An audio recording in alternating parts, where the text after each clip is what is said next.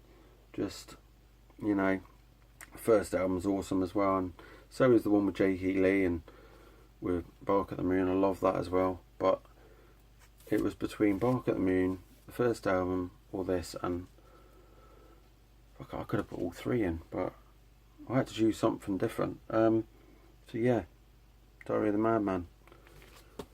That's one of my 10 perfect albums. I've got 2 other perfect albums that didn't make it, and you probably never heard of them, but it's by a singer I love, and he was called Mark Free, is now Marcy Free, and the album's Signal, and it's loud and clear. Absolutely love that album, the whole thing, all the way through. I love it. And when he was with Carmen Apiece, and they did King Cobra, the first album. I'm always after this on vinyl. I'm also after that on vinyl. I just never get a chance of getting it where I live. I don't know anybody else that's into King Cobra or Signal or Unruly Child, one of the other bands. So yeah, that's two that didn't make it, unfortunately. I had to choose, and I just double checked that was all 10. 1, 2, 3, 4, 5, 6, 7, 8, 9, 10. Yep, that was the 10. Apart from them last two and the ones I showed you at the start. So, but hope you like the video, and God, my God, it's 20 minutes long. 21 minutes I've done this. Jeez, right. Cheers, Jared. Cheers, Cloudy Mulder. Cheers, Vintage Wine. Cheers, Cassette is God. And cheers to my new person I've subscribed to, which is Andy's Den. Cheers. Keep rocking, dudes.